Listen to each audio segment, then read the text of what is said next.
So right now, Deshaun has talked. Haslam, his wife, and Andrew Berry all just had a joint press conference that just took place. Deshaun Watson, I believe his exact words in this, I didn't hear it directly from Deshaun. Yeah, let's put the statement up. We'll put the statement up exactly. I don't want to get it wrong because I don't want people to think that I said it or that this was like a McCockner type situation. I'm grateful that the disciplinary process has ended and extremely appreciative of the tremendous support I have received throughout my short time with the Browns organization. I apologize once again for any plans or any pain this situation has caused. I take accountability for the decision I made. My focus going forward is on working to become the best version of myself on and off the field and supporting my teammates however possible while I'm away from the team. I'm excited about what the future holds for me in Cleveland, and that's his official statement from Deshaun Watson. So the decision, did he say decisions or decision? Let me go back to that. Plural. Okay, decisions. All right, good. Okay. Because if that was on the decision I made, it was like, well, okay, so what is he saying? Yeah. The one decision he made. The decisions he made has obviously led to this. Interesting apology, right? I think everybody would nitpick every single word he goes for. But as he was starting there in the beginning, he has to truly feel that. And who knows how many people come through this statement before it got released. We'll assume it's just directly from Deshaun, but he also has the greatest agent in the history of agenting ever. The man who negotiated a $230 million fully guaranteed deal while all this was staring down the pipe. He said he's happy that the entire process is over. Think about him. He had they tried to indict him, what, 2 times? He had to go through grand jury twice. Yep. Criminal. Then he had this as 2 different cases, all in the last couple of years. He probably is like, he's being told by people, hey, this is the last you're going to have to deal with this, like punishment-wise. He's probably, Yeah, it's over. Oh, my God. Now, publicly, though, you're going to be dealing with this forever, AJ. And I think that's a matter of fact. This is going to be with him for the rest of his life. Away stadiums are going to know that for the rest of his life. But there has to be quite a fucking relief from Deshaun, the Browns, and everybody involved in that situation from that standpoint. Yeah, I mean, there's some kind of, everyone wants closure. And I guess now we know what the actual discipline is, being 11 games. Yeah, you're right. Of course he's going to move past it, and people are going to still always have this. But this was really the first thing ever we've heard about Deshaun before. Like, before all this came out, Deshaun was a model citizen, wasn't he? Like, everything was all very positive. Michael Jordan of football, right? Is what Dabo's. Yeah. I mean, on the field, and even like, you know, behind, we all know people that know people. So anybody, when this first came out, you know, you reach out to guys and know them, and like AJ said, like it was pressed. Like I was like, no way, this got to be bullshit. But so hopefully he cleans it up after this, obviously. Yeah, forever. If he goes on to become a completely model citizen and lives his life in the completely proper fashion forever, he can just go on and be a mega wealthy person and a successful football player from this point forward. Now, there's going to be a lot of outside noise forever around him, but if he has the ability, the mental toughness to somehow lock it in, he can still have a profound life. I mean, very profound. It'll always be with him. Now, there's a clip coming out now, I'm being told, about him chatting about it, and not just a written statement, but him actually talking. I have not heard this. This is my first time listening. Let's go ahead and run that. This is from Mary Kay Cabot, who is live on location from the Browns training camp.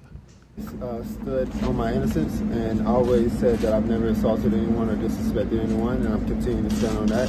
But at the same time, I have to continue to push forward with my life and my career. And for us to be able to move forward, you know, I have to be able to take steps and put pride to the side. And I'm going to continue to stand on my innocence and keep pushing forward. And I've always, you know, stood on not disrespecting or sexual assaulting anyone. You mentioned. Okay. I mean, that's obviously. Has he always stood by his innocence? Yeah, he has, but you can't put that written statement out and then just right afterwards. Well, then Haslam also, remember, Haslam said that he has been remorseful since this entire thing and grateful, and then what he's been saying has been completely opposite of that. Anything he says, anything he does, we have to assume will get nitpicked in this particular case. So it's going to happen regardless. He had to know that, though, too, when he was going out there to talk. Right? He had to know that he was going to everything he was saying. I guess he's just at a point where he doesn't give a fuck. Is that it's just like, hey, listen, you're going to bury me anyway, so I just want to let you know that, yeah, I didn't do anything. So, Here's a follow-up tweet, I guess, to this situation. We are learning this on the fly. What a time to be alive. Mike Garofalo, Deshaun Watson on why he accepted a settlement if he claims he's innocent. I've always been able to stand on my innocence and always said I never assaulted or disrespected anyone, but at the same point, I have to continue to push forward with my life and my career. Deshaun Watson on why he's apologizing. For everybody that was affected by this situation, there were a lot of people that were triggered. All right. God. What is that? What? I think he said there was a lot of people that took offense to this because they've either known somebody that's been in this potential situation or something like that. I believe that is what triggered means, right? Triggered means you set somebody off with something that's happening. So that is how he is framing it in his mind, that this situation that he is involved in has triggered people about this whole thing. And I don't think that's just the case, Deshaun. I think there was a lot of things and a lot of people that got super pissed off about this because the overwhelming narrative seemed to be the same thing. And when the judge and Roger Goodell said predatory behavior, I mean, that's only even more so. And now he's being rewarded with an opportunity to play in the NFL, the greatest league of all time. It's just, it's a fascinating thing. I wonder if that's how he's going to address it forever or if he's just going to choose in the future to not address it. I assume if I was him, I'd be getting away from conversations about it going forward after today, I think. And I don't know how you handle that, but I think that is something that he should definitely think about doing. Well, don't you think people will continue to ask him? They'll ask him less and less as time goes on. Yeah. It's going to continue to come up. He's going to be like, hey, I get it. I got to move on. I can't talk about this. Yeah, he has to have some line that he's going to use that's just like, I understand why you're asking that question. And I think he said this earlier, right? Whenever they're going through, I understand the question, but I can't say anything because we're in the middle of the process or whatever. Now he can say, I understand the question.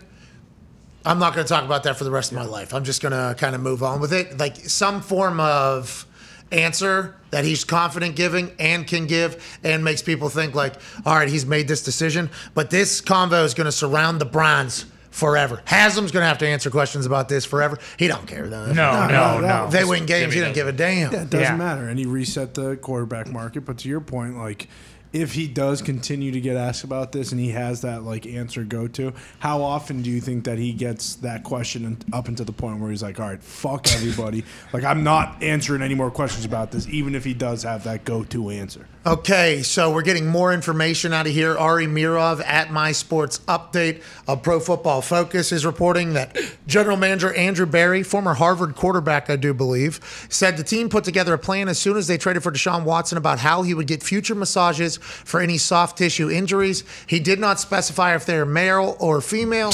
Owner Jimmy Haslam said the therapist will be team approved. This happened whenever he got traded for. This was an addendum that got released publicly, so this is not our first time hearing about this.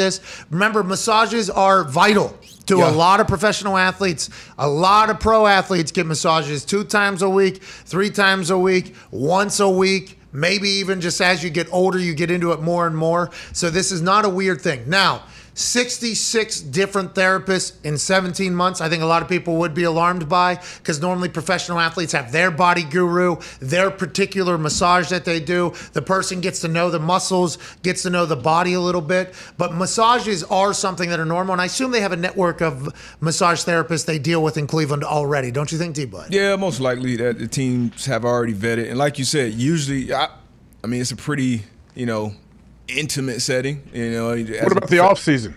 How do you monitor this? That'll be interesting. And if he does violate, what's the repercussions of that? But wow, this is wild. This whole situation is wild. But I don't see Deshaun continuing to address this though. And he's said from beginning, I'm innocent with sexual assault, violence, things like that. But I also think the other things, the other actions, maybe.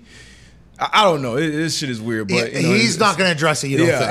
I don't think so. I don't think so. By the way, if you were in Deshaun Watson's camp, the Cleveland Browns camp, the NFL's camp, basically everybody that is associated with Deshaun now on a team of Deshaun almost and in there, they're all like, let's not talk about this. Yeah. Let's if somebody asks, well, Deshaun asks, well, what happens when somebody asks me? Well, we tell them we're not talking about it. And you're going to have to do that for how long?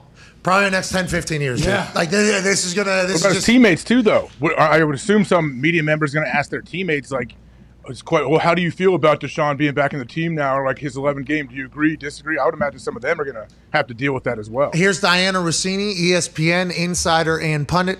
The signing of the settlement only means Watson is ending the legal process. This has nothing to do with an admission of guilt. Those close to him share with me today he regrets putting himself in a position. This isn't an admission or an apology to the women involved. All right. Some more information will roll out. It is, I guess, exactly how we all think it is right now, and this is the world we live in. And we got to remember that. The last thing you were talking about, how Jimmy Haslam feels, he said he would make the trade for Deshaun Watson all over again, knowing what he knows now.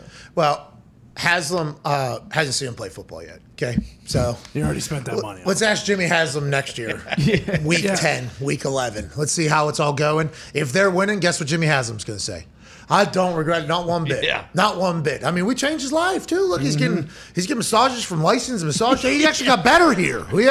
He's got actual body gurus here. He's doing this. If they don't win games, oh yeah, he's regretted the fuck out of it. Yeah, forever. And everybody has said that since the beginning. Deshaun Watson is so good on the football field. That's why any of this is happening. And people need to remember, like, you be who you can afford to be. In all aspects of life, Deshaun Watson is that fucking good on the football field. Will he still be week 13 of this NFL season? We shall see. I asked Darius in the first hour, AJ, week 13, and Darius brought this up. That's like post-Thanksgiving almost football. That's everybody's playing their best football. Every team has been figured out. He hasn't played football in years. Now, Jacksonville didn't look great, obviously, but that's fucking preseason. Can't really judge it. Will he still be a good, for how good of a player he was is why this whole conversation's happening, right? Yeah. That's why all this is even taking place. If he wasn't as good at football as he was, you can best believe that no motherfucker would be signing up to put this. The Browns ain't doing it. The NFL ain't doing it. There would be an entire thing if he wasn't as good as he was when he's there. 2 years is a long time off football field, AJ. That's a long time, especially it's been 2 hard years, right? I mean, this hasn't just been chilling on a beach, I'm retired years. This has been like bang, bang. Oh, yeah. Mentally challenging, I assume. Who knows how his body is. Do you think he's just going to be able to hop back in there against the Houston Texans in there and play good football? That'd be an incredibly mentally tough feat, I think, if he's able to do that. I mean, it may take some time. It may have some ring rust, as they say, like when boxers or MMA fighters take some time or off. Wrestlers, yeah. Ring rust, like you as well. Like you don't seem to have any ring rust when you take 6 months in between a match or a program. I did. I had some ring rust. It's all part of the show, though. And there was some rope moisture too. There was ring rust and there was some rope moisture that I did not account for, and also there was humid air that I did not account for. Yeah. So it was amateur shit too. So I had really a 4-piece of mistakes, with ring rust being one of them in there. But yeah, I just think that's a long time away from players that have just been getting better every day.